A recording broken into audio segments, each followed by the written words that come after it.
함께하면 됩니다. 야! 함께하면 됩니다.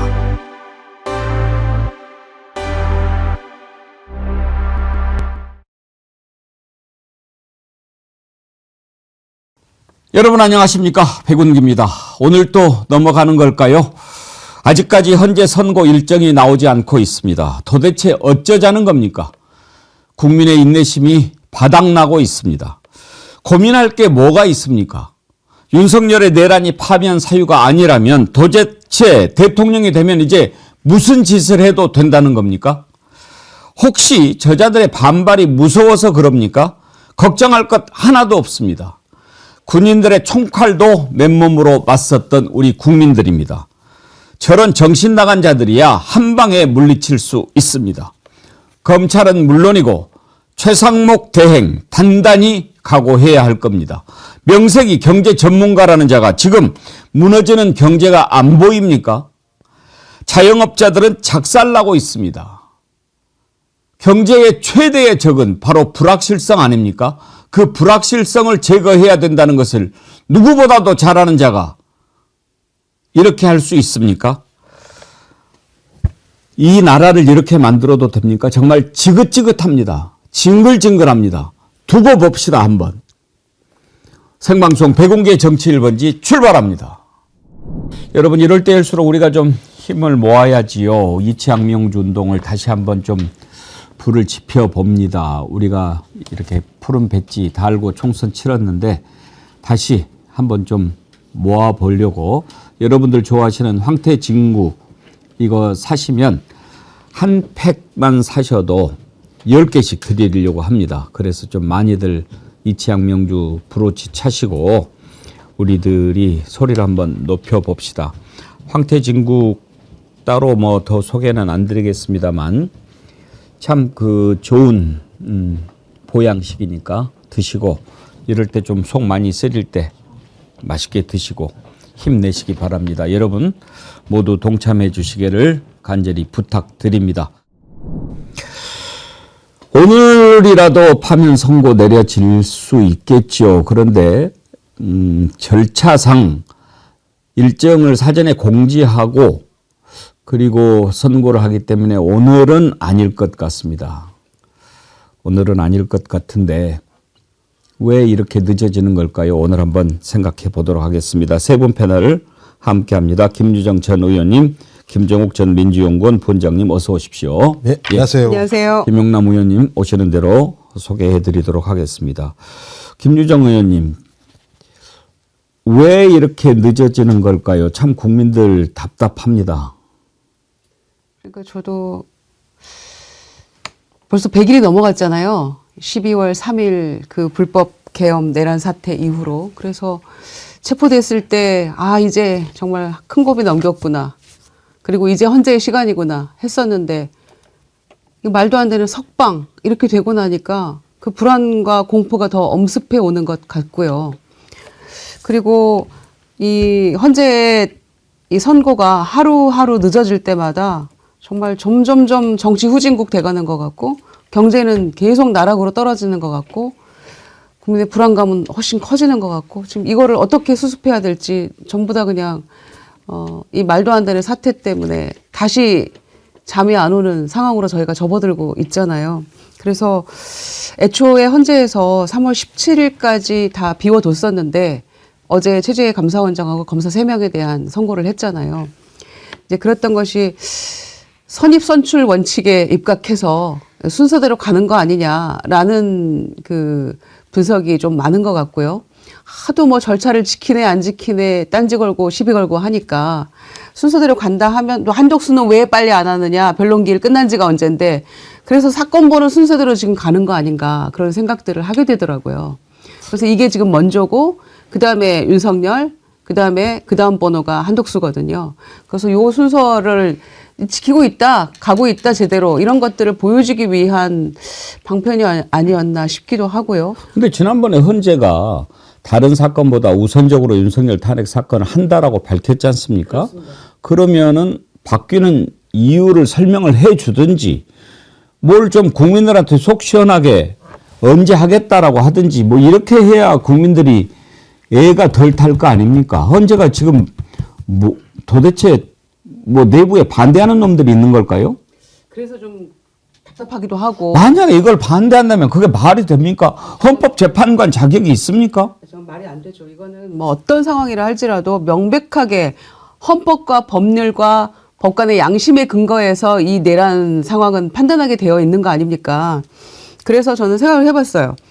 박근혜 때 그때도 얼마나 많은 억측과 추측과 불안과 이런 것들이 엄습했습니까? 정말 별 얘기가 다 나왔잖아요. 그때도 몇 대면 얘기 나왔거든요.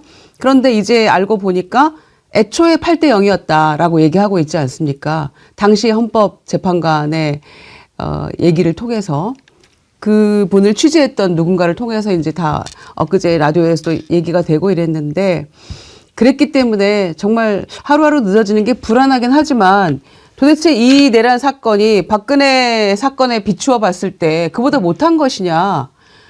비교할 수 없을 만큼 중대한 헌법 위반 사건 아닙니까? 그런 점에서 사안의 중대성이랄지 명백하게 헌법과 법률을 위반했다는 점이랄지 그리고 지금 피청구인이 헌법소 의지가 전혀 없잖아요. 그러니까 박근혜 때도 사안의 중대성, 파면할 이를 만큼의 중대한 사건이냐. 그리고 두 번째는 헌법소 의지가 있느냐. 둘 다 없다는 판단하에 8대 0으로 파면됐거든요. 그래서 이 사건은 그보다 훨씬 엄중하고 문제가 큰 사건이기 때문에 저는 의심할 여지 없이 8대 0이고 지금 이미 상황은 끝났지만 정리 단계에 있는 거라고 저는 생각합니다. 이게 말이 안 되잖아요. 그렇지 않다고 하면. 김정욱 원장님은 뭐 때문에 이렇게 늦어지는 것 같다고 보십니까? 지금 나오는 얘기와 관련해서 많은 분들이 이제 주변 정보 가지고 말씀하시는데 예. 실제로 그것의 정확성을 확인할 수 없다. 왜냐하면 8인 헌법재판관 자체가 다 밀봉된 내용들을 가지고 서로 왔다 갔다 하는 상황이기 때문에 외부에서는 알 수 없는데 이제 추정은 3가지 정도로 추정하는 것 같습니다. 예. 이제 하나가 뭐냐면 이제 말씀하셨던 것처럼 5가지의 탄핵 사유에 해당하는지에 대한 사실 확인은 됐다. 그러니까 8인 재판관 모두가 이건 확인을 했다. 중대성 문제와 관련해서도 대강 저는 합의가 됐다고 봐요. 이건 예를 들면 내란 범죄에 해당되는 건데, 그러니까 내란 범죄를 다루진 않습니다만 내란에 해당되는 상황이기 때문에 당연히 위헌적인 행위를 한다면 그것은 당연히 중대하다라고 판단했을 거라고 하는 공감대 분명히 있다. 근데 이제 지난주부터 걸리기 시작했던 것 첫 번째 게 뭐냐면 한덕수 총리에 대한 탄핵 선고를 미리 해라라고 하는 주장이 나온 거죠.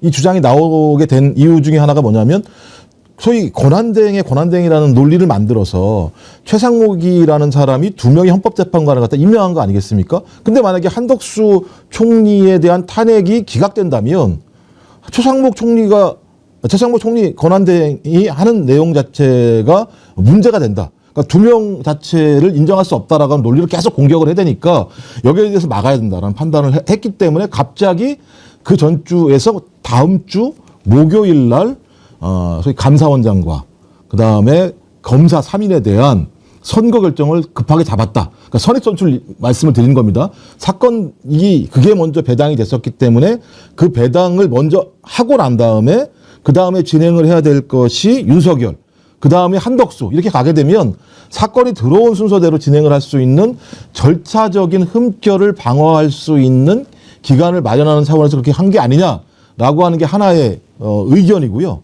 두 번째 의견은 뭐냐면 계속 저쪽 윤석열 변호인단이 주장했던 내용들이 검찰이 수사한 자료에 대해서 그것을 증거로 채택하는 것 자체가 형사소송법에 문제가 된다. 그런 조항이 있긴 있습니다. 그러니까 형사소송법에는. 근데 이 부분과 관련해서 헌재법에 의해서는 준용할 수 있기 때문에 아무런 문제가 없다라고 얘기를 했어요. 근데 계속 문제 제기를 해요. 그래서 내부에서 결정문에 대해서 엄격하게 결정문을 작성하지 않게 되면 이걸 계속 예를 들면 문제 제기할 수 있다라는 판단이 들어서 결정문을 서로가 조율하는 과정에서 시간이 걸린다라는 설도 있고 또 하나가 뭐냐면 헌법재판관 중에 한 명이 다른 5가지 사안 중에서 하나의 사안인데 국무회의의 어떤 성립 요건과 관련해서 계속 문제 제기를 하고 있다라고 하는 제안도 있어요. 그래서 이 문제에 대해서 내부에 이견이 있다라고 하는 사항들이 있어서 이런 3가지 정도가 계속 지금 선거가 늦어지는 이유 중에 하나가 아닌가 하는 의견이 있고요. 또 하나는 윤석열 측 변호인단과 국민의힘이 계속 주장하는 게 뭐냐면 갑자기 기각이 아니라 각하를 주장하기 시작을 했습니다. 그래서 아마도 각하를 주장하는 가장 중요한 이유는 기각은 내용적인 기각입니다만 각하는 절차적인 흠결이 있기 때문에 아예 여기에 대해서 선거 절차를 밟지 않는 거여서 절차 문제에 집중하는구나. 그렇다면 이미 이쪽 윤석열 측 같은 경우도 내용적으로 기각될 가능성은 없다라고 판단했다라는 측면들이 분명히 있어서 그런 앞에 부분 절차에 대한 문제에 대해서 흠결이 없도록 하기 위한 조치 때문이 아닌가라는 예견을 해서 많은 사람들은 다음 주 월요일 날은 소위 윤석열에 대한 탄핵 선고가 될 것이라고 판단을 하긴 합니다만 뭐 이거 제가 볼 때 주변에 나오는 정보를 가지고 정리한 내용이기 때문에 무엇이 맞다라고 정확히 제가 확인할 수 없습니다. 저 개인적으로는 월요일 날 아마 선고가 되지 않을까 저렇게 판단합니다. 미니님께서 좀 잠 좀 잡시다 그러셨는데 김용남 의원님 오셨습니다. 김용남 의원님께 왜 이렇게 헌재 선고가 늦어지는지 그 이유를 듣고 싶은데 그 전에 제가 부탁이 하나 있습니다. 어디 방송에서 뭐 이렇게 좀 부정적인 글을 말씀을 하신 걸 들었는데 열애라는 노래 부른 윤신혜 가수 아시죠? 예. 윤신혜 씨가 부른 노래 중에 DJ라는 노래가 있어요. 그 음악은 제발 틀지 마세요, DJ. 그거 안 될 것 같다는 얘기는 제발 좀 하지 않으셨으면 좋겠는데 정말 뭐 좀 이상해요. 아니 저는 안 된다고 말씀드린 적은 없고 다만 헌재가 이렇게 늦어지는 게 불안하다는 취지로 말씀을 드린 거예요. 근데 우리가 놓친 게 뭐가 있냐면 사실은 그 윤석열 측 변호인들이 오래전에 구속 취소 청구를 했어요. 근데 구속 취소 청구는 원래 일주일 이내에 결정하도록 되어 있어요. 근데 이거를 한 달 이상 끌었단 말이죠. 근데 아무도 그거에 주목하지 않았어요. 왜냐하면 너무 구속 취소라는 게 택도 없다고 생각을 하니까 뭐 신경을 안 썼어요.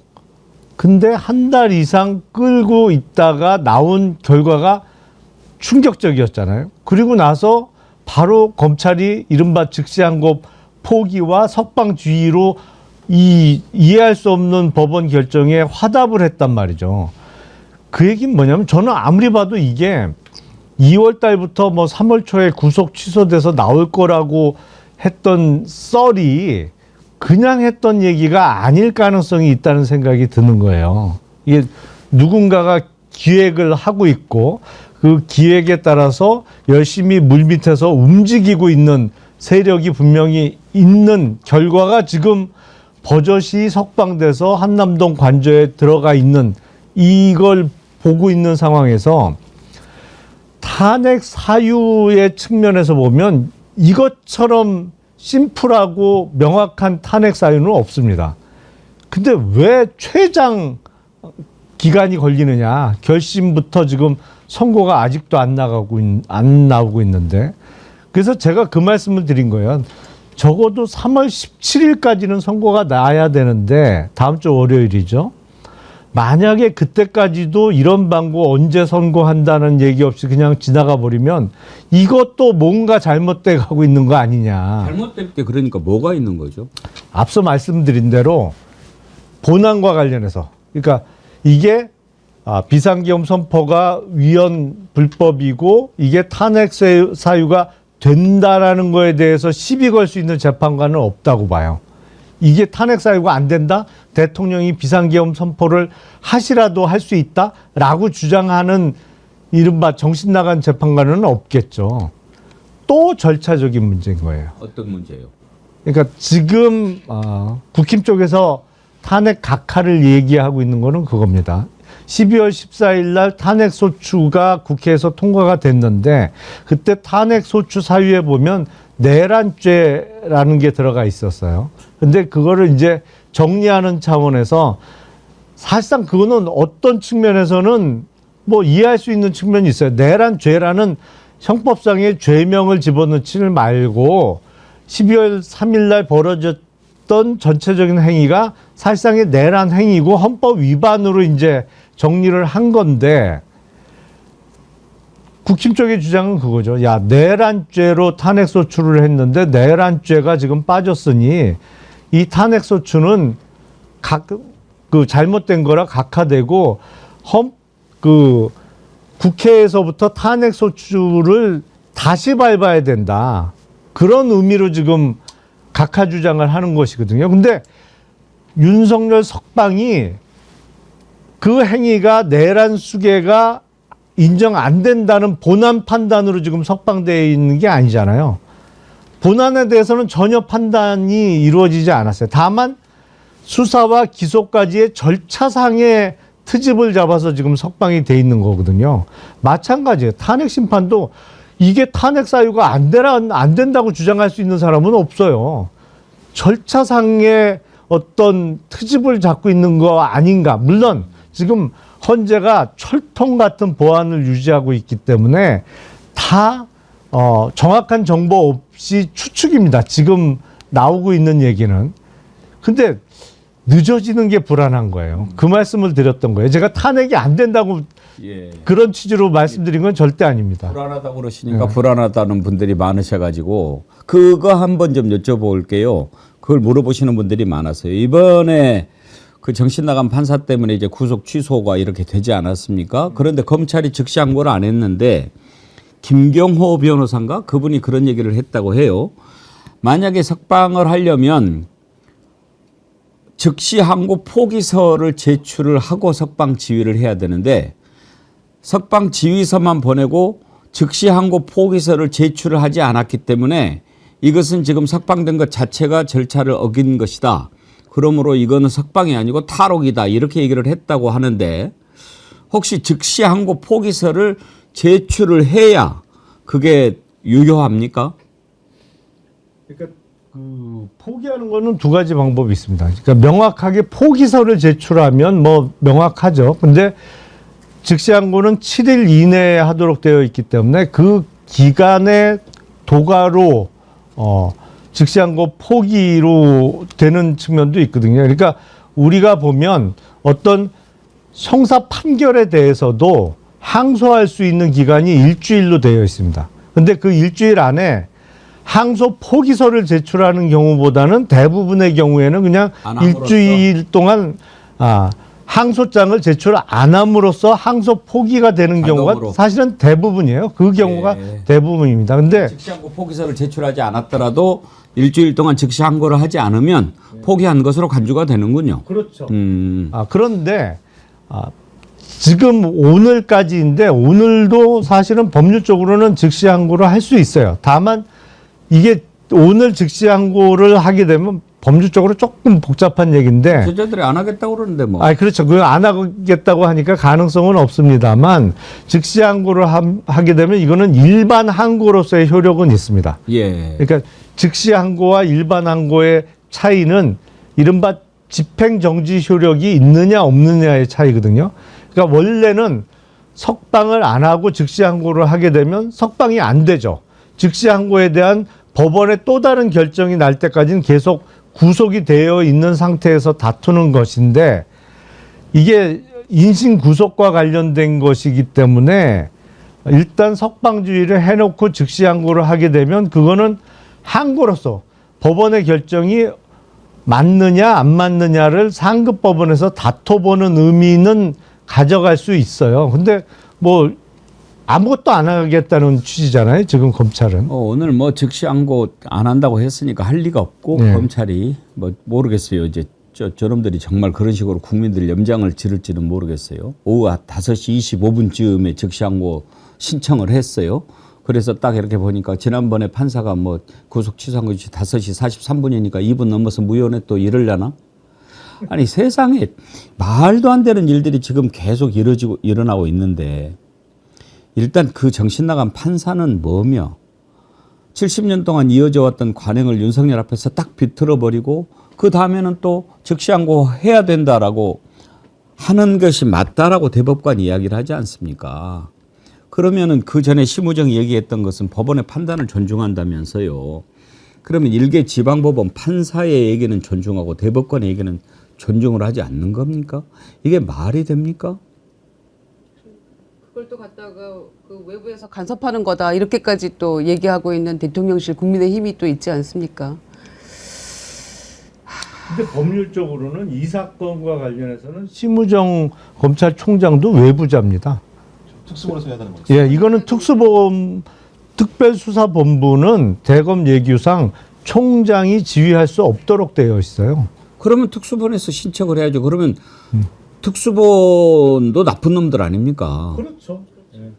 짜고 친 거죠. 진짜 제가 볼 때 짜고 봐야지. 특수본에서 즉시한 거 해야 된다고 했는데 신무장이 마치 본인 소신껏 안 한 것처럼 얘기가 나왔지만 그러면 특수본에서 즉시한 거 하면 되거든요. 그런데 지네도 보통 항고조차 안 하겠다고 하고 있는 거 보면 그냥 철옥은 동색인 거예요. 같은 집단인 거죠. 근데 지금 이렇게 즉시항고를 안 하고 그걸 본안에서 다투겠다라고 하는데 그건 또 무슨 얘기입니까? 그건 약간 말이 안 되는 건데. 이해가 안 되더라고요. 예, 말이 안 되는 얘기를 뭐 하도 많이 하고 있어서 말 같지도 않은 소리인데, 그러니까 그 항고라는 거는 즉시 항고를 포함해서 법원의 결정이나 명령에 대해서 다투는 겁니다. 이거는 판결이 아니잖아요. 구속 취소 판결이 아니란 말이에요. 이 구속 취소 결정에 대해서 다투는 절차가 즉시 항고로 정해져 있는 거고, 본안에서는 원래는 유무죄, 내란 수괴로 기소된 게 유죄냐 무죄냐를 다투는 것이죠. 근데 본안에서 다투게 되면 사실은 본안에서 다툴 수 있는 것은 이게 구속 취소가 맞았느냐 틀렸느냐는 다투는 게 아니고 공수처에 수사권이 있느냐 없느냐를 다투는 거예요. 근데 이거는 훨씬 심각한 겁니다. 사실은 내란 수괴 유무죄 그 판단 가기 전에 수사 관할권의 문제이기 때문에, 그래서 이제 이른바 일부에서 공소 기각 판결 얘기가 나오는 것이거든요. 그러니까 심우정 총장은 지금 아무 얘기나 막 던지고 있는 상황이에요. 법률적으로는 하나도 맞지 않아요. 엉터리예요, 사실은. 그러니까 이 문제가요. 이렇게 음모론이 나오는 이유가 뭐냐면, 그러니까 검찰이 지금 싸질러 놓은 똥이 뭐냐면 수사권 혼선을 빚게 한 요인들을 검찰이 만들어냈어요. 그러니까 내란에 대한 수사권이 없는 검찰이 실제로 가장 빨리 소위 군 가담자들을 갖다가 체포하고 구속을 시켰습니다. 그래서 논란이 발생을 했어요. 니들이 뭔데 하냐라고 하면서 윤석열 측이 문제 제기를 하니까 그 논란 때문에 갑자기 심우정이 알았어. 논란인데 공수처에 넘겨줄게. 라고 하면서 또다시 공수처도 없어라는 논란을 만들어냈어요. 이게 하나 만들어낸 거고, 두 번째가 구속기관 도과 문제를 실제로는 심우정이 만들어냈지 않습니까? 다 말씀하신 대로 검사장 회의를 갑자기 그 긴박한 상황에서 열면서 시간을 거의 제가 볼 때 10시간 정도를 갖다 끌었단 말이에요. 근데 이때 지금 나오는 추정입니다만 검사장 회의를 요청한 것이 김주현 민정수석이라는 얘기가 지금 돌고 있는 거죠. 근데 그 검사장 회의에서 나온 얘기가 두 가지라는 거죠. 하나는 뭐냐면 이거 불구속 수사해야 되는 거 아니야? 대통령에 대해서? 이런 논란이 나왔던 거고, 또 내부에서는 야, 우리 이렇게 회의하는 동안에 구속기관이 도과될 수 있어라는 얘기도 나왔다는 거예요. 이걸 다 알았다라는 측면에서 저희 심우정 검찰총장과 수뇌부가 지금과 같은 주기현 판사의 판결이 결정이 나오도록 유도한 두 사안들을 만들었는데 이 두 사안이 검찰 작품일까? 저는 이거 관련해서 12월 4일 날 저희 법무부 장관, 그다음에 민정수석, 그다음에 법제처장, 그다음에 법무부 장관 이 모임을 예로 들고 있고요. 또 하나 뒤에 문제가요. 이 주기현 판사도 문제가 있는 게 뭐냐면 그냥 인권 문제라고 치더라고요. 근데 예를 들면 그 법원이 구속영장을 발부한 이유 중에 하나가 범죄의 중대성과 증거인멸의 우려예요. 아니 그러면 본인이 풀어줬으면 다시 잡아들일 수 있습니다. 자기가 재판을 지금 하고 있는 상황이니까. 범죄의 중대성이 사라졌는지에 대한 여부를 하나도 밝히지 않았어요. 그러니까 내란죄 여부에 대해서 아무것도 밝히지 않았어요. 그다음에 안에 있는 게 증거인멸을 할 수 있겠습니까? 밖에 있는 게 증거인멸을 할 수 있겠습니까?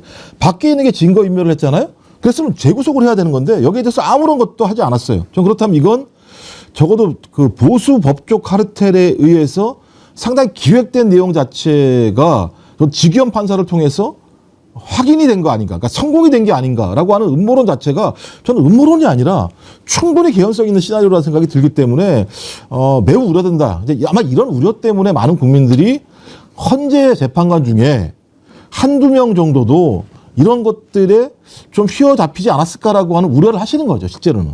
아니 그 검찰이 이제 이 구속기간 도과 문제에 대해서 그 산정 문제에 대해서 날로 할 것인지 시간으로 할 것인지에 대해서 윤석열에 대해서만 홀라당 시간 그게 맞아 우리는 법원 말 들을 거야 이렇게 해서 홀라당 소위 이제 석방시켜 놓고 그 다음에는 전부 다 일로 해라 지침 내려보낸 거 아닙니까? 그게 원래 우리 생각은 그거야. 원래 그렇게 해왔어. 이렇게 하는 건데 그 전에 한 번도 그러면은 이 구속 취소 사건에 대해서 즉시 항고했던 케이스가 없느냐. 계속 지금 방송이 되고 있는 거 아닙니까? 처음에는 한 번 정도 있었다는데 한 5번 있다는 거 아닙니까? 그렇게 해서 재구속된 사례가 있는데 이제 와서 검찰이 하는 얘기는 그때 우리가 틀렸어. 지금이 맞는 거야. 또 이런 궤변을 늘어놓고 있는 거거든요. 그러니까 말이 안 된다는 거고 그다음에 두 번째는 이제 이분들이 그럼 어떻게 할 거냐. 원칙을 세워야 되는 거 아니야. 기준을 어떻게 할 거야. 이 혼란상을 어떻게 수습할 거야. 그래서 천대엽 그 법원 행정처장도 이거는 상급시 판단을 통해서 혼란을 수습하고 기준을 세워야 된다라고 얘기한 거 아닙니까? 그런데 그것도 그냥 무시하는 거죠. 그러면서 하는 얘기가 관계기관끼리 논의를 해서 어떻게 하겠다. 관계기관 논의를 누구랑 합니까? 법원에서 판단을 받아야지 논의가 되는 거, 이 기준이 세워지는 거 아니에요. 그러니까 스스로도 지금 또 궤변을 늘어놓고 있는 거고 엊그제 법사위에서 공수처장이 한 얘기가 있잖아요. 이거는 체포적부심 받는 동안에 그 시간은 빼야 되는데 그거 아직 보태가지고 시간으로 따져도 안 틀린다는 거 아니에요? 그렇죠. 그러니까 그것조차도 완전히 깡그리 무시하는 거예요. 그냥 헌법 위에 법 위에 군림하는 검찰의 행태를 우리가 지금 그 민낯을 확실하게 보고 있는 순간인 거죠. 이렇게 말하나 저렇게 말하나 그냥 내 마음대로 하겠다는 거잖아요. 마이웨이 뮤직님 3월 28일 선고할 겁니다. 헐, 이때까지 참으실 수 있겠어요? 정말? 진실행님 하루빨리 파면 소리 듣고 싶습니다. 민주아빠님 처음으로 생방송으로 시청합니다. 어제는 자정에 일을 마치고 혼자 광화문에 가서 촛불을 켜고 마음을 모았습니다. 함께하지 못하는 것이 늘 죄송했습니다. 우리 의심하지 말고 서로 손잡고 더욱 힘을 냈으면 좋겠습니다. 우리는 함께하면 더 강해지니까요. 11,000원 슈퍼챗 보내주는데 11,000원 함께한다 그런 뜻으로 보내신 걸로 이해하겠습니다. 최성욱님 국민들을 이렇게 고통스럽게 만드나요? 30년 동안 살면서 나라가 이렇게 싫은 적은 처음입니다. 파면돼서 나라가 좋아졌으면 합니다. 젊으신 분인데 정말 힘드시죠? 이해가 안 되죠. 사실 지금 최장기간 탄핵 심리가 계속되고 있는데 이게 그렇게 오래 갈 거라고 생각한 사람 아무도 없었어요. 근데 왜 이렇게 됩니까? 일단 윤석열이 법을 공부한 자지요. 그리고 그 주변에 있는 떨거지 변호사들 온갖 법 기술을 부리죠. 이것도 해보고 저것도 해보고 차관 지금까지 자기들이 법조계에 있으면서 경험했던 모든 것들을 총동원해서 별짓을 다 합니다. 법이라고 하는 게 어떻게 모든 것을 다 규정을 만들어 놓을 수 있습니까? 이 세상 모든 것을. 그러면 법률로 정해져 있지 않은 부분들은 뭘로 판단해야 되겠습니까? 상식으로 판단해야죠. 그런데 이건 법 규정이 없다고 해서 이걸 갖다 들이대고 막 찾아보니까 이런 규정이 나오니까 이것도 한 번 더 보고 거기에 아무 생각 없는 판사가 이런 게 있었네 했다는 거 아닙니까 지금? 그리고 이제 국민의힘에서 저렇게들 난리를 치니까 헌법재판관들 쫄았습니까? 그런 것에 쫄면 안 되죠. 만에 하나 그런 생각을 하고 있는 자가 있다면 그건 정말 용서받을 수 없습니다. 나 헌법재판관 끝나고 먹고 살아야 되는데 그런 생각하고 있다면 그건 정말 역사의 죄인이 될 겁니다. 이걸 뭘 고민하고 말 게 있습니까? 다른 것 혹시 걱정합니까? 지금요 걱정하는 요인으로 한 2가지 정도 꼽습니다. 현재 재판관들이 신변에 대한 어떤 우려 때문에 지금 저렇게 막 난리를 치니까 이렇게 했을 때 우리가 뭐 좀 해코지를 당하지 않을까 이런 걱정을 하고 있는 건가. 두 번째는 국민의힘에서 지금 말이야 만약에 그런 식으로 해서 윤석열 파면하면 곧바로 대선해가지고 무조건 이재명 대통령 당선시켜주는 건데 당신들이 이재명 대통령 만들어주는 거야. 막 이런 식으로 정치적으로 압박을 집어넣으니까 그런가? 또 이렇게 생각하는 측면. 이런 분석들도 있어요. 김정욱 원장님. 제가 볼 때 헌재가 쫄지 않았다라는 근거들이 있어요. 실제로는. 뭐냐면 어제 판결 중에서 최재 감사원장에 대한 저희 부대 의견들을 달았는데 그중에 누가 빠졌냐면 문영배 재판관이 빠졌어요. 원래는 문영배 재판관이 가장 중요한 예를 들면 타겟이었지 않습니까? 문영배 재판관이 왜 빠졌을까? 제가 볼 때는 문영배 재판관이 최종적으로 대통령 윤석열에 대한 파면 선고를 본인이 읽을 사람이기 때문에 그 문제와 관련해서 저는 의도적으로 뺐다는 생각이 들고 어제 판결문 내용 중에 그런 게 있지 않습니까? 소위 이 사건 탄핵 소추의 주요 목적은 위와 같은 위반에 대한 법률적 위반에 대한 법적 책임을 추궁하고 동종의 위반 행위가 재발하는 것을 사전에 예방함으로써 헌법을 수호하기 위한 것이다. 그러니까 야당이 제기하고 있는 탄핵에 대한 요청은 헌법을 수호하기 위한 행위로 봐야 된다. 그리고 설령 부수적으로 정치적 목적이나 동기가 내포되어 있다 하더라도 예를 들어 탄핵 소추권이 남용되었다고 단정할 수 없다. 이 얘기는 윤석열 변호인 측이 얘기하는 게 비상계엄을 한 이유 중에 하나가 야당이 계속 줄탄핵을 해서 이런 문제가 발생했다. 국정이 맞았다고 얘기했는데 헌재가 아니야. 탄핵을 하는 행위 자체는 헌법을 수호하기 위한 행위였고 충분히 헌법을 수호하기 위한 법률적 위반 행위들이 존재했어. 우리가 헌재에서 다 본 거 아니겠어요? 그리고 거기에 플러스해서 설령 이것이 정치적인 의도가 있다고 하더라도 아무런 문제가 될 게 없어라고 얘기를 했기 때문에 이 자체는 소위 체제 또는 검사들에 대한 탄핵 심판에 대한 내용입니다만 결론적으로 윤석열 측이 주장하는 내용 자체가 하등의 예를 들면 일고의 가치가 없다라고 하는 부분들이 이미 사전적으로 판결문에 나온 측면들이 분명히 있어서 저는 이 부분에 대해서는 많은 우려들이 계시고 많은 국민들이 왜 이렇게 안 되는 거야라고 얘기합니다만 5가지로 제기되고 있는 탄핵 사유의 사실관계뿐만 아니라 중대성에 대해서 헌법재판관들 스스로가 이거 갖다가 부정할 수 있을 만한 제가 볼 때는 능력 자체가 좀 없다고 봐요. 왜냐하면 이건 신의할 수밖에 없다. 이게 사실이 아니거나 아니면 이게 중대하지 않다고 얘기할 수 있는 좀 가능성이 별로 없기 때문에 지금 문제들은 절차적인 하자라나 흠결 추후에 선고 이후에 제기될 수 있는 여러 가지 사회적 갈등이나 논란들을 방지하기 위한 선제적인 예방 조치들을 계속 하고 있는 것이지 이것 자체가 선고 결정들을 바꿀 만한 내용이 아니다. 좀 그런 측면에서는 좀 시청자 여러분께서 좀 안심하셨으면 좋겠다 이런 생각이 듭니다. 그 헌재에서 얘기한 5가지 주요 쟁점 있지 않습니까? 계엄령 자체의 절차적 문제성, 뭐 포고령, 국회 침탈, 선관위 침탈, 그다음에 체포하라는 그런 것들. 그게요. 엔드가 아니잖아요. 오하잖아요. 그러니까 그중에서 몇 가지만 해당돼도 다 이거는 파면 사유가 되는 건데 저희가 보기에는 누구나 다 인정하듯이 5가지 다 문제가 있는 거 아닙니까? 그래서 저는 다시 박근혜 때로 돌아가서 그때도요. 지금 돌이켜보면 지금보다 더한 추측과 억측이 난무하면서 걱정을 했거든요. 그런데 사실은 그게 아니었기 때문에 저는 헌재가 사회적 갈등을 최소화할 수 있는 방향으로 내부의 안전장치를 마련하는 중이라고 저는 생각합니다. 그렇게 믿고 있어요, 저는. 지금 늦어질 이유가 없는데 늦어진다. 그것은 그냥 합리적으로 생각해 보면은 아직도 전원 일치가 안 모아졌다. 그래서 늦어지는 거다. 이렇게 봐야 안 되겠습니까? 그러면 일부 재판관들이 분명히 이제 걱정하고 있는 게 뭔가 있을 텐데 지금 말씀하신 절차적인 문제 우리가 이번에 확실히 좀 해야 된다라고 하는 부분에 대해서 더 고민하는 시간이 필요하다라고 볼 수도 있는 거고.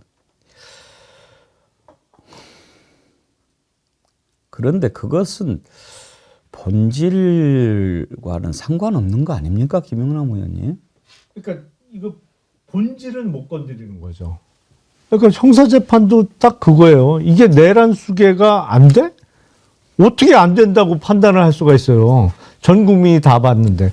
그러니까 절차적인 문제를 트집을 잡은 것이거든요. 근데 제가 뭐 자꾸 불안감을 조성할 의도는 전혀 없는데 저들의 지금 움직임이 만만치 않다라고 또 보이는 게 경찰도 마찬가지예요.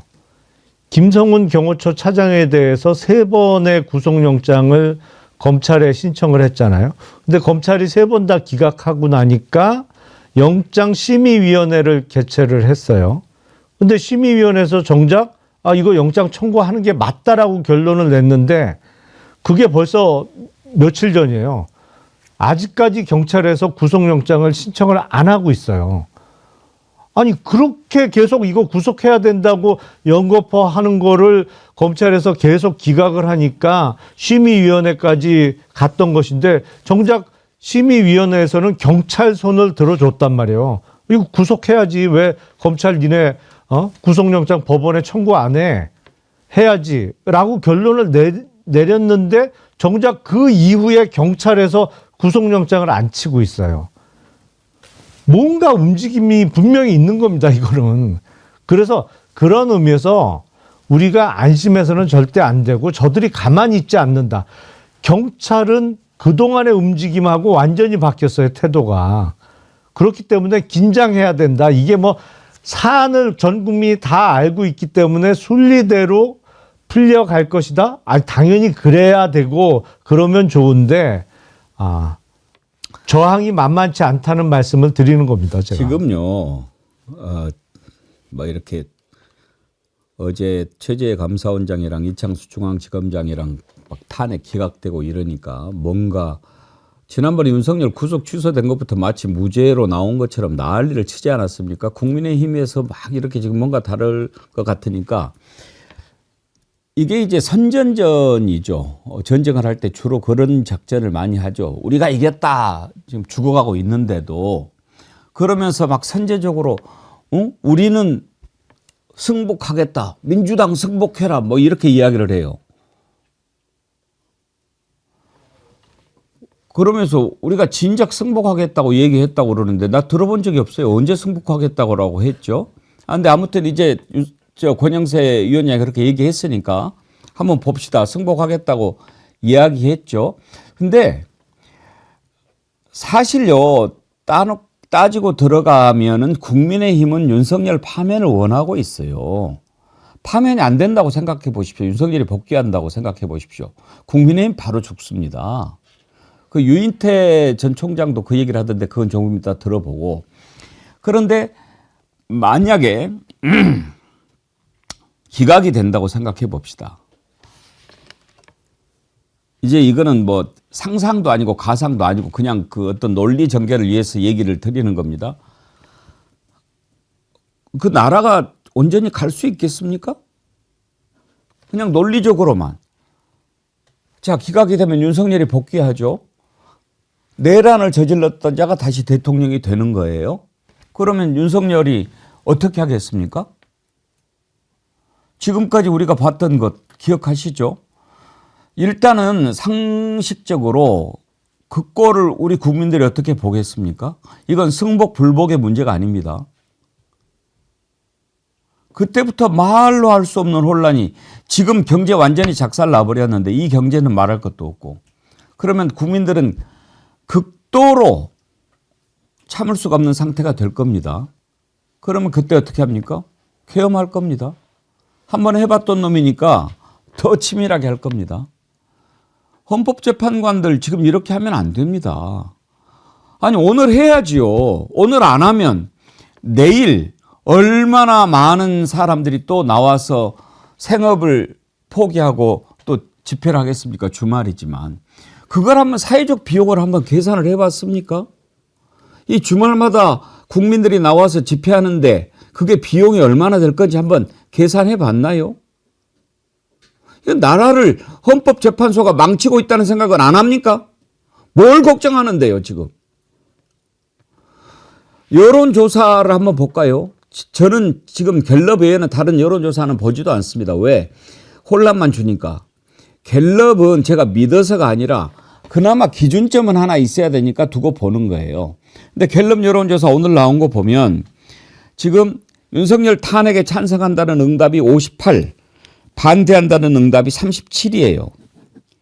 물론 지난주보다 찬성 2%포인트 떨어졌고 반대가 2%포인트 올랐지만 오차범위 아니니까 이거는 큰 흐름에는 변화가 없다 보고 여전히 국민의 60%가 윤석열 탄핵해야 된다라고 지금 하고 있는데 유심히 들여다봐야 될 게 중도층은 69%가 탄핵에 찬성합니다. 지금 진영으로 완전히 쫙 갈라져 있지만 중도층을 봐야죠. 중도층이 69%가 탄핵에 찬성해야 된다라고 하는 거는 뭐냐? 이게 상식이라는 말씀이 옳시다. 윤석열이 탄핵을 안 시킨다? 그거 말이 됩니까? 그러면 무조건 해야 되는 것을 안 하고 있다? 이것도 말이 안 되는 거 아닙니까? 아, 도대체 왜 그래요? 일단 갤럽 조사 말씀하셨으니까 1, 2월 달 전체 통계를 내면 중도층의 탄핵 찬성은 저기 69%가 거의 보편적인 수치입니다. 그러니까 70% 정도는 당연히 이런 행위를 한 대통령은 그 직에서 내려오는 것이 당연하다라고 판단하고 있는 것이고, 저 중도층이 지금까지 전체적인 여론을 갖다가 제어하는 거거든요. 보수가 과편입된다고 하더라도 중도층이 저런 모습을 보면서 우리 국민 일반은 직접 소위 내란을 일으킨 행위들을 눈으로 봤고, 그런 내란 행위자가 다시 만약에 대통령에게 복귀하게 된다면 소위 국민에게 총뿌리를 겨눴고 장갑차를 들이밀었던 자가 다시 그것을 할 수 있는 군 통수권을 가져갈 수밖에 없는 상황이 벌어지는 거 아니겠어요? 또 노상훈 수첩 다 아시겠습니다만 체포하고 구금하고 고문하고 살해하고 그런 행위를 할 수 있는 권한을 다시 돌려준다는 얘기인데, 야, 그걸 할 수가 있어? 그걸 헌법재판관들이 그걸 다 용인해주게 된다면 대한민국은 소위 북한보다 더 못한 나라가 되라고 그냥 면죄부, 그다음에 면허를 줄 수밖에 없는 상황이기 때문에 그것을 막으라고 하는 것이 중도층의 아주 강력한 흐름입니다. 그러니까 전 더 웃겼던 게 권영세나 권성동 자기들이 뭔데 승복을 얘기해요? 자기들이 내란 동조범들이에요? 내란 공범이에요? 아니, 윤석열이라는 자가 최후 변론 과정에서 다 기사 보십시오. 어떻게 최후 변론하는데 헌재 결정을 승복하겠다는 얘기 말 한마디 안 하냐고 계속 비판을 했어요. 근데 갑자기 지금 와서 권성동, 권영세 두 사람 스스로가 야, 난 이제 내란의 공범이야. 자, 승복해. 라고 하는 얘기를 한다는 것 자체가 말이 안 되고요. 윤곽근 말이 더 웃겨요. 감사원장에 대한 탄핵은 대통령께서 비상계엄을 선포하게 된 결정적 계기였다. 대통령에 대한 탄핵도 신속히 기각돼야 마땅하다. 말도 안 되는 논리를 두 개를 갖다 붙였는데, 헌재 결정 마지막 사항이 아무 문제 없어. 이거 헌법을 수호하려는 행위야. 설령 거기에 정치적 의도가 있다고 하더라도 그것은 아무런 문제가 안 돼. 이렇게 다 얘기를 했는데 이 내용은 쏙 빼고 지들 얘기만 하고 있는 상황. 저는 이 정도 상황이라면 소위 윤곽근을 비롯한 윤석열의 변호인 측 같은 경우도 당연히 헌재는 소위 대통령 탄핵 심판을 인용할 거라고 판단하는 것이고, 그것을 막기 위한 유일한 방법은 뭐냐? 절차적인 흠결을 제기해서 계속 헌재 결정에 브레이크를 걸고, 브레이크를 걸면 지금처럼 많은 국민들이 여기에 대해서 뭔가 좀 의구심을 갖게 되고 불안해하는 상황이 벌어지게 되면 여론이 반전될까 봐. 여론이 반전되게 되면 헌재에 압박을 가할 수 있다는 판단을 한 것 같은데, 여전히 중도층 같은 경우는 저렇게 69%가 아니야. 그렇다고 하더라도 탄핵돼야 돼라고 하는 여론들로 지켜지고 있기 때문에 저는 우리나라 국민들이 대단하다 생각을 하는 거죠. 저렇게 지켜주고 있다. 여론에 많이 흔들리지 않고 있다. 저는 그래서 제가 볼 때 헌재 재판관들을 어떤 이런 상황에 대해서 공격하시기보다는 헌재 재판관들이 헌법과 양심에 따라서 판단할 것이라고 좀 신뢰해 주시고 좀 강력한 여론들을 만들어서 저는 극우들의 중동에도 불구하고 우리가 그것을 민심과 여론으로 막을 수 있다는 힘들을 보여주시는 게 저는 이 사태를 옳은 방향으로 갈 수 있게 하는 우리의 힘이라고 생각을 합니다. 윤석열 탄핵이 58%라고 하는 것도 사실은 참 이해가 안 갑니다만은. 사실은 압도적으로 더 높아야 되는데. 90%가 넘어야죠. 그렇죠. 근데 탄핵 사유가 되느냐 안 되느냐보다는 탄핵이 되면 그 이후에 진행될 정치적인 스케줄, 그러니까 60일 이내에 조기 대선을 치르고 조기 대선이 벌어졌을 때 누구의 당선 가능성이 가장 높으냐까지 염두에 두고 그 결과를 반대하는 게 이제 탄핵 반대의 반영이 되는, 이제 거꾸로 한 바퀴 돌아서 이렇게 반영되는 여론조사 결과라고 보입니다. 오히려 윤곽근 변호사의 그 논리는 거꾸로죠. 사실은 어제 감사원장에 대한 탄핵이 기각되면서 비상계엄이 전혀 명분도 없고 정당성이 없었다는 게 입증이 되는 거잖아요. 그러니까 계엄군을 국회나 선관위에 안 보냈어도, 비상계엄 선포를 안 하고 있었어도 헌재에서 탄핵 심판으로 가려준단 말이에요. 이게 탄핵 사유가 되는지 안 되는지. 그래서 탄핵 기각을 어제 했던 것이고, 그러니까 오히려 비상계엄의 명분이 전혀 없었음, 그리고 사후적으로 감사원장에 대한 탄핵 소추를 비상계엄의 명분으로 사후적으로 만들어낸 거를 입증했다고 봐야 되는데 지금 전혀 엉뚱한 논리를 이야기하고 있는 거죠. 그러니까 국민의힘이나 그 윤석열 측에서는 그냥 아전인수 경강부회하고 있다고 생각하고요. 다만 말도 안 되는 시비를 걸고 딴지 걸고 이것저것 막 걸어서 절차에 뭐가 문제니 뭐를 뺐니 왜 넣었니 이렇게 하다 보니까 하나가 얻어 걸린 거 아니에요.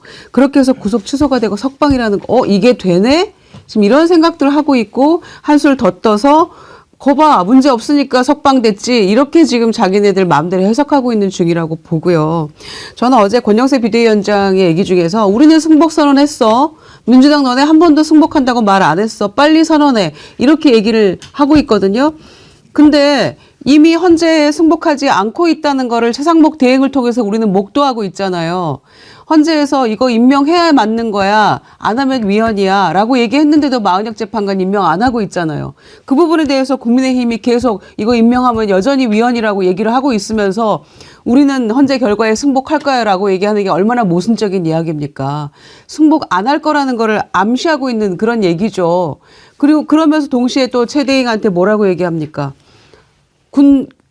국방장관은 왜 빨리 임명 안 해? 빨리 임명해야 된다고 얘기하고 있잖아요. 저는 이 속내도 굉장히 좀 황당하거든요. 이런 것들이 자기들 말이 스스로 모순되고 있다는 거를 입증하는 큰 소리를 치고 있다는 거죠. 그래서 오늘 명태균 특검법 또 거부권 행사한 최 대행도 본인이 지금 한덕수 총리에 이어서 두 번째 대행을 맡고 있는데 8번째 거부권을 행사하고 있다는 것 정말 기함할 일 아니겠어요?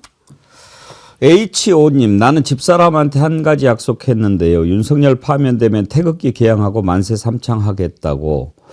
헌재 재판관님, 대한민국의 윤석열 파면하여 망해가는 대한민국을 살려주세요. 역사의 대한민국을 살려주신 헌법재판관의 명성이 후대의 세종대왕 명성의 버금가리라고 생각합니다. 내일 3월 15일 민주주의를 사랑한 국민 여러분, 오후 4시 광화문 광장에 1000만 명 모여봅시다. 모이는 거 좋은데요. 오늘 넘어간다는 게 저는 정말 용납이 안 됩니다. 용납이. 오늘이 사실 어떤 국민들로서는 마지막 그 임계점 아닙니까? 그 변론이 끝나고 2주. 그런데 이건 뭐 그렇게 갈 것도 없으니까 3월 7일 날 할 수도 있다. 이렇게 하는 분들이 많았어요. 그래도 뭐 저쪽에서 하도 뭐 난리를 쳐대니까 뭐 한 주 좀 뭐 2주는 가줘야지. 그러면 11일이니까 11일 날 하는 것이 딱 2주니까 맞는데 그동안에 해온 것이 금요일이니까 아무리 늦어도 그러면 14일 날 하겠지. 그랬는데 세상에 오늘이 14일 아닙니까?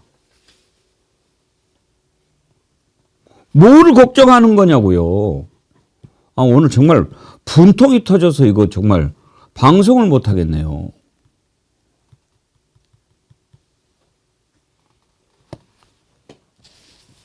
저희가 중간에 돼서 말을 좀 해야 되는 상황입니까? 너무 분노하신 것 같아서. 아니 막 오늘 이 국민들이 저만 그러겠습니까? 우리 국민들이 참는데도 한계가 있지 않습니까? 그리고 그동안에 참았던 게 윤석열 파면 윤석열 저런 거야 대통령 우리가 인정 안 한 지가 오래됐으니까 저런 자식은 사실 뭐 관심도 없어요.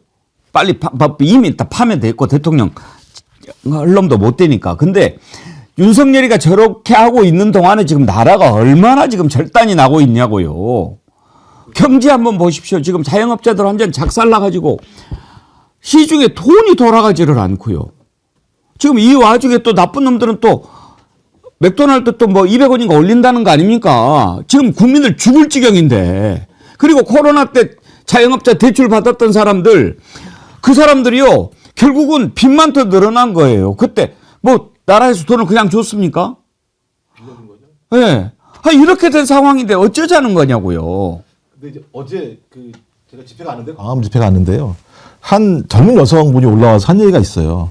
내란숙에도 포기하지 않는데 우리가 포기하면 되겠습니까? 그러니까 내란숙에 윤석열이 지 살아보려고 저렇게 예를 들면 악다구니를 치는데 우리가 포기하면 되겠습니까라는 얘기를 하더라고요. 그래서 뭐 속마음, 그러니까 지금 국민들 마음 뭐 엄청 화가 나고 말도 안 되는 일이고 눈으로 봐도 뻔한 거 상식적으로 얘기해도 저거 당연히 탄핵해야 되는 상황인데도 불구하고 헌법재판관들이 빨리 결정하지 않음으로써 많은 국민들이 소위 시리에 빠져 있고 분노하고 있고 말씀하신 나라는 정상화되지 않으니까 경제는 무너지고 있고 민생은 아예 그냥 바닥으로 깨져 있는 상황인데 왜 그런 것들을 소위 서울법대 나오고 머리 좋다는 사람들이 빨리 처리하지 못하는가라고 하는 비판이 좀 있을 거라는 생각이 들기는 합니다만 저런 어떤 우리들의 마음을 노린 거 아닌가. 그냥 자포자기하는 거 그냥 너무 분노해가지고 이런 것들을 바라는 거 아닌가 생각이 들어서 그 여성처럼 내란 숙에도 포기하지 않는데 저희들은 끝까지 인내하면서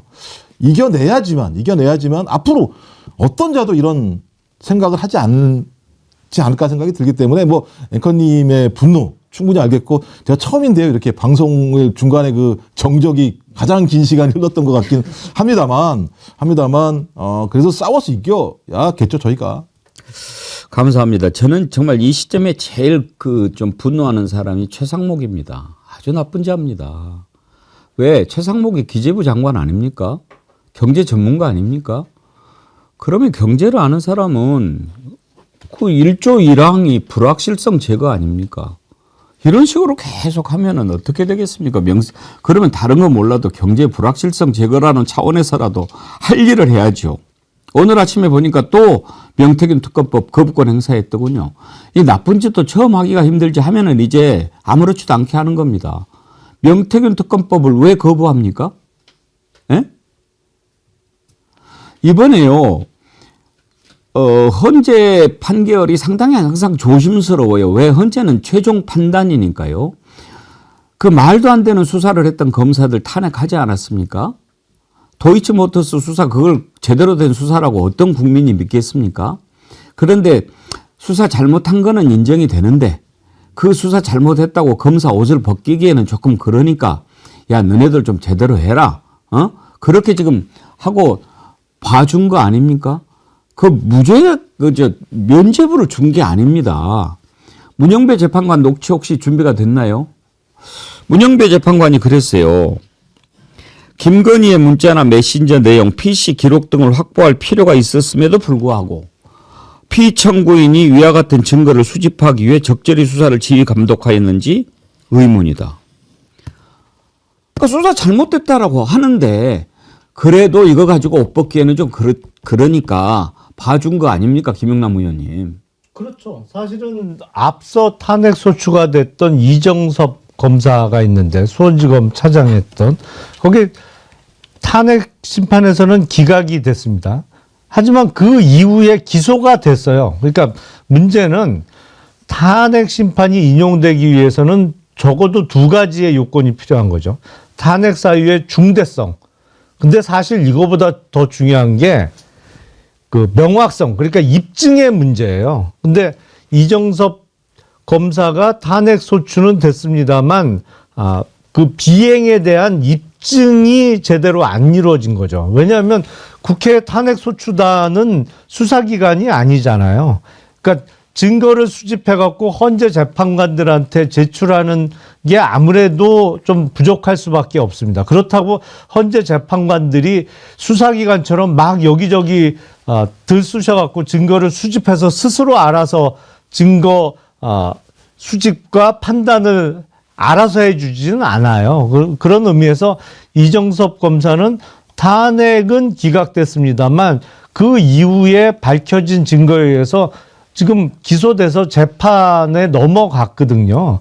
그러니까 어제 탄핵이 기각된 것도 그런 의미가 크다고 봐요. 그러니까 김건희 수사와 관련해서 부실 수사를 한 의혹으로 탄핵 소추가 됐습니다만 부실 수사를 했다는 명확한 증거를 잡아내기까지는 그건 쉬운 일이 아니거든요. 그렇다고 절대로 잘한 건 아니에요. 그 검사로서 수사는 엉망진창으로 한 거고 부끄러워해야 될 일은 분명합니다만 헌재에서 탄핵까지는 입증과 뭐 중대성이란 측면에서 그 인용까지는 못 이룬 것입니다만 나중에 만약에 상황이 바뀌어서 그때 일부러 고의로 부실 수사를 했다든지 아니면 일부러 봐줬다는 게 드러나면 또 형사처벌의 가능성은 여전히 남아 있는 겁니다. 그거는.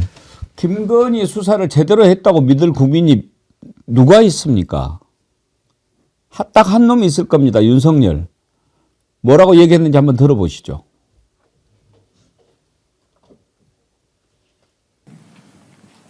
이미 2년 넘도록 수백 명의 수사 인력을 투입해서 그야말로 그 지난 정부 때는 자기네 사람들 수사할 때는 이거는 불법이다. 별건 수사는 불법이라고 했던 그 별건의 별건을 수도 없이 이어가면서 정말 어마무시하게 많은 사람들을 조사했습니다. 왜냐?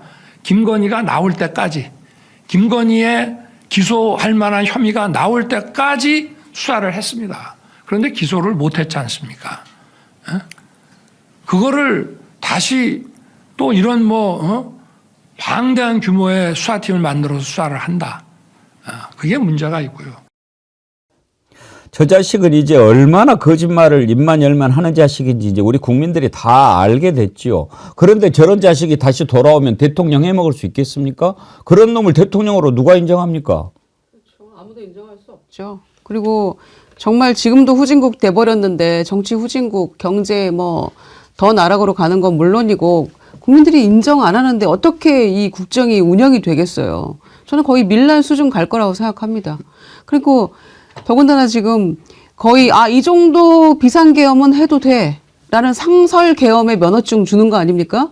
헌재가 주는 거 아닙니까? 만약에 돌아온다고 하면 그런 상황을 우리 국민이 어떻게 이거를 수용할 수 있겠어요. 저런 거짓말을 버젓이 하고 있는데. 그러니까 주가 조작 부실 수사 그다음에 그 김건희 수사와 관련해서도 다 부실 수사가 있었다라는 부분들은 사실 인정한 거죠. 그런데 이게 검사들 이자들이 그거를 그렇게 한 건지에 대해서는 의문이 있다라는 것이고 이게 파면까지 갈 정도인가 이 정도 얘기한 거 아닙니까 헌재에서. 그러니까 이 부분들은 이정석 검사와 마찬가지로 특검을 가든지 어떻게 방법은 전 특검밖에 없다고 생각하니까 야당에서 계속 김건희 특검, 명태균 특검 이렇게 얘기한 거 아닙니까?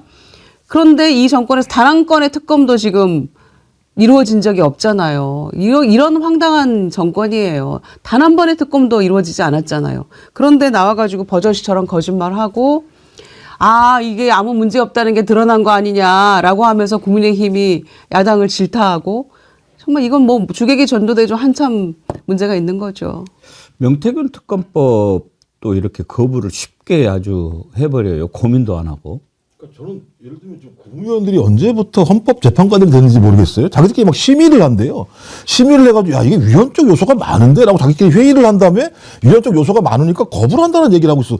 이 작자들은 머리가 나쁜 작자들인가 이런 생각이 들고 예를 들면 마은혁 재판관도 마찬가지잖아요. 헌재에서 임명해 니네들이 무슨 예를 들면 권한이 있어 임명하고 말고는 그냥 임명하면 되는 거지 그랬더니 우리 그 국무위원들이 여러 가지 얘기를 해봤는데 거기에 대해서 여러 가지 이견들이 있어서 거기에 대해서는 아직까지 결정을 못하겠다라는 얘기를 하는 상황이 뭡니까? 법 위에 국무회의가 있다라는 거잖아요. 법 위에 국무회의가 있다. 헌법재판소가 어떤 결정을 하더라도 국무회의에서 얘기를 해봤는데 아니면 못하는 거다라고 하는 말도 안 되는 위헌적 행위들이 계속 벌어지고 있는데 이번도 핵심적인 내용 명태균 게이트가 핵심이 뭡니까?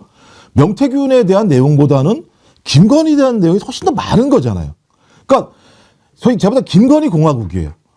윤석열 정부 들어와서 김건희에게 겨누어지는 조그마한 칼끝이라도 보이면 그것을 무조건 막아냅니다. 따라서 김건희를 막아내기 위해서 용산, 국민의힘, 검찰, 소위 이 경찰 이 커넥션이 거의 막강하게 진영이 짜이는데 윤석열이 날아갔어도 국무위원들이 이것도 해주고 있는 상황들이 벌어지고 있다면 저는 누구를 위한 공화국인가? 국민이 아니라 김건희를 위한 공화국이었다라고 우리가 얘기할 수밖에 없는 상황이기 때문에 저는 이제 이 사람들은 그냥 막 가는 거다. 지금 상황에서 본인들이 모두 내란의 공범들이기 때문에 이 상황 자체와 관련해서 하나라도 흠결을 주게 되면 본인이 거기에 따라서 소위 내란죄로 처벌받을 우려가 있기 때문에 그냥 똘똘 뭉쳐서 법을 무시하는 형태로 가자라고 하는 부분들을 결심을 한 거고 그 방식으로 가는 거죠. 그러니까 이 사람들에게 대해서 상식이나 법치를 저희가 들이댈 필요가 없는 상황이에요. 그냥 어떤 형태로든지 빨리 권력을 교체를 해서 소위 특검을 통해서 객관적으로 밝혀서 지들이 지은 죄를 법의 기준에 맞게 처벌하면 된다. 저 이것만 남아있다고 생각을 해요. 그런데 김영남 의원님, 다른 건 몰라도 이번에 최상목이 하고 있는 것은 정말 탄핵감 아닙니까? 일단 헌법재판소가 이걸 임명하지 않는 것은 헌법을 어기는 것이다라고 얘기하지 않았습니까? 그렇죠. 이거야말로 정말로 헌법 위반이고 이걸 탄핵을 안 하면 안 되는 거 아닙니까? 그러니까 법률적으로는 뭐 직무유기라고 보이고 일단 고의적으로 지금 임명을 안 하고 있으니까요. 그 뭐 죄명이 나올 정도면 사실은 헌법과 법률의 중대한 위배라고 볼 수 있기 때문에 전 개인적으로는 탄핵 사유는 충분히 된다라고 봅니다. 다만 이제 정치적으로 지금 대통령 권한 대행의 대행이라고 볼 수가 있는데 여기서 탄핵을 하면 이제 이주호 사회부총리까지 대행이 넘어가는 게 정치적인 부담일 수는 있다고 보여요. 근데 저는 지금 우리가 이 시점에서 제일 중요한 건 우리가 이 정국에 대한 좀 인식을 바꿔야 되는 일종의 위기의식을 가져야 되는 거 아닌가 싶어요. 예. 그러니까 12월 14일 날 탄핵 소추가 되고 윤석열이 1월 15일 날 체포와 구속이 됐잖아요.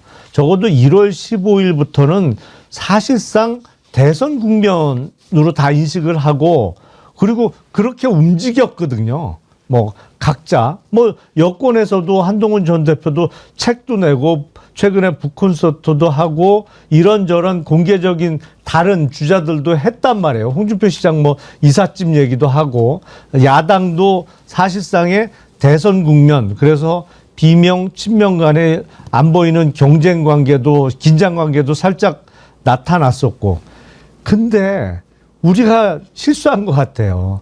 이게 대선 국면으로 인식하면 안 되는 거였는데 사실상 대선 국면이라고 다들 생각을 하고 있었단 말이에요. 윤석열 한 짓을 봤을 때 당연히 파면될 거라고 예상했으니까요. 그렇죠. 너무 당연하다고 생각을 하고 그렇게 갔는데 이게 지금 저들이 만만치 않고 가만히 안 있는 게 확인이 되고 있기 때문에 지금 대선은 조금 미뤄둬야 되는 거 아니냐. 잠시 접어두고 일단 정말 탄핵과 내란 세력 척결에 집중해야 되는 상황인데 우리가 조금 방심했던 거 아닌가 이런 생각이 듭니다. 그러니까 윤석열이는 지 살려고 별짓을 다 한 거죠. 그런데 지금 이제 아까 말씀드렸던 유인태 총장 지금 윤석열이 돌아오는 걸 국민의힘이 좋아할 일은 아니다라고 오히려 민주당이 좋을 일이다 이런 얘기를 하더라고요. 이 내용 한번 잠깐 좀 짚어보지요. 들어볼까요? 대통령 석방에 정치적으로 더 난감해진 쪽은 국민의힘이다, 민주당이다? 국민의힘이죠. 국민의힘입니까? 예. 왜입니까? 아니 그동안 그 윤석열 대통령하고 이재명 대표가 언젠가 적대적 공생을 한다고 그랬는데 한쪽이 사라져서 뭐 그랬는데 다시 등장을 해주니까 얼마나 고마워요. 민주당으로서는. 예. 아니 그 총선도 뭐 51분인가 그 의대 네. 문제, 의료 문제 예.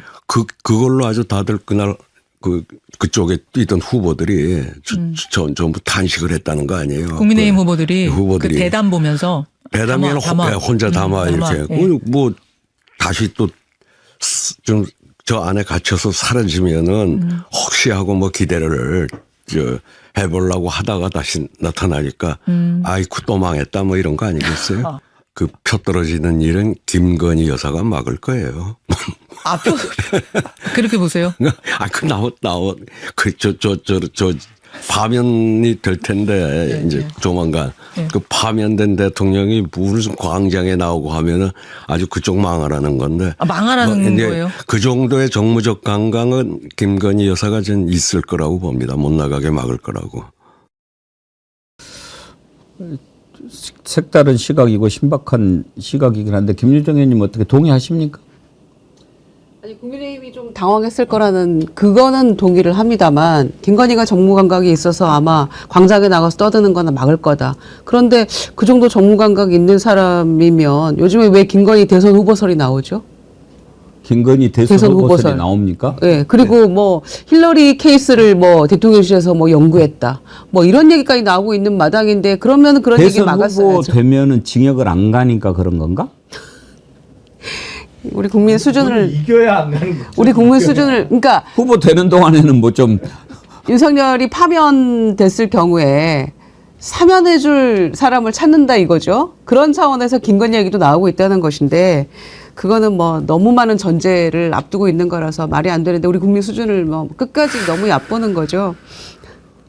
그래서 이제 사실은 우리가 대통령 파면이 되고 나면 윤석열 파면이 되고 나면 국민의힘이 급변침을 해서 이제 대선 모드로 갈 것이다. 그런데 그 2달 동안 급변침이 되겠느냐. 그렇게 우리가 바보냐 국민들이 이런 얘기 했는데 지금 이제 더 어정쩡한 상황이 돼버린 건 맞습니다. 보세요. 108명 중에서 82명이 현재 탄원서 내는데 다 동의하고 사인했다는 거잖아요. 그러면서 나경원 의원이 얘기하기를 설령 헌법과 법률에 위반됐다 할지라도 민주당의 의회 독재 때문에 기각해 주세요. 이렇게 얘기한다는 거잖아요. 그러니까 자기네도 알아요. 헌법과 법률이 위반됐다는 것을. 그럼 파면인 거죠. 그리고 60명 넘는 의원들이 릴레이 시위를 한다는 거죠. 그러면서 그러고 있는데도 그러면 이거는 거의 당 차원이라고 볼 수 있는데도 당 차원은 아니고 당론은 아니고 개별 의원들이 하는 거예요라고 이쪽 발을 새끼발가락 정도를 지금 빼놓고 있어요. 그게 뭐겠어요? 파면에 대비하는 거죠. 원래는 빨리 결론 나면 확 돌아서서 이제 살려주세요, 봐주세요, 잘할게 이렇게 할 참이었는데 석방돼서 나와버리니까 이게 지금 어정쩡하고 엉거주춤한 상태가 돼버린 거죠. 그런 점에서는 지금 더 당황한 쪽은 오히려 국민의힘 쪽일 거다. 국민의힘 대선 주자들은 지금 오도 가도 못하고 갇혀버렸잖아요. 그런 정도 얘기인 것 같습니다. 김여정 의원님이 예. 김건희 대선 후보 얘기하니까 예. 아이고 오랜만 그래도 오늘 좀 웃고 끝나네. 그런 댓글이 올라와서 제가 좀 웃었습니다. 김건희 토론하는 거 한번 보고 싶다. 그건 진짜 볼만할 것 같아요. 네, 미처 예상 못한 지점이 재밌겠네요. 대선 후보 되면 토론해야 되니까요. 예. 김건희하고 이재명 대표하고 토론하는 거 참. 좋다. 근데 그 이미 구속 취소로 석방은 됐는데 이제 상식대로 윤석열 파면이 결정된다고 하면 이루어지는 조기 대선에서 국힘 쪽이 훨씬 불리해지는 그런 측면에서 이제 국힘이 당황했다는 유인태 전 사무총장님의 말씀은 맞죠. 근데 우리가 지금 걱정하는 것은 일단 석방은 됐는데 파면이 빨리 안 나오니까 지금 우리가 답답해 하고 있는 거잖아요. 근데 파면이 100% 확실해지면 사실은 이번 조기 대선에서는 국힘의 후보가 훨씬 불리해지는 거죠. 왜냐하면 윤석열과의 절연을 하기가 훨씬 힘들어지니까 구속 수감되어 있으면 쉬운데 나와서 저렇게 이것저것 다닐 수도 있고 누구와 만나거나 전화 통화도 자유롭게 할 수 있는 상황이면 단절하기가 훨씬 어려워진 거는 사실이죠. 대선 얘기 안 하려고 그래요. 정말 지금 빨리 좀 아이고 이렇게 저 오늘 넘어갈 거라고 생각도 안 했는데 이렇게 이제 오늘 넘어가는 거는 거의 확정적이죠. 예, 뭐 지금 상황 보면 그럴 것 같고요. 그래서 12시가 넘었는데 월요일이라도 공지가 안 됐으니까. 월요일이라도 됐으면 좋겠고요. 그다음에 유인태 의원 전 의원 말씀하시는 건데 이제 계속 제가 이제 바라는 건 뭐냐면 여의도식 화법을 하지 않았으면 좋겠다. 국민의 마음이 지금 안달이 나 있는 상황인데 그래요. 본인이 아니라 편하게 라디오 나가서 저렇게 계속 말씀하시니까 말씀하실지 모르겠습니다만 상황이 그런 상황은 아니다. 그렇다면 원로 정치인이시니까 이런 국민들의 마음을 헤아려서 조금은 마음들을 이렇게 좀 아우를 수 있고 좀 다독일 수 있는 말씀을 해주시는 것이 어른의 역할이 아닌가 이런 생각이 듭니다. 김종욱 원장님이 원로보다 훨씬 더 아닙니다. 저 우동 먹습니다. 아니 정말 좀 그랬으면 좋겠어요. 약간 저런 게 색다른 시각 같지만 말장난 같은 느낌이 좀 들어서 별로 그렇게 듣기는 좋지 않습니다. 윤석열이가 뭐 이렇게 나와가지고 돌아다니는 꼴을 국민들이 봐야 된다는 전제가 있잖아요. 오늘 1부는 여기까지 하도록 하겠습니다.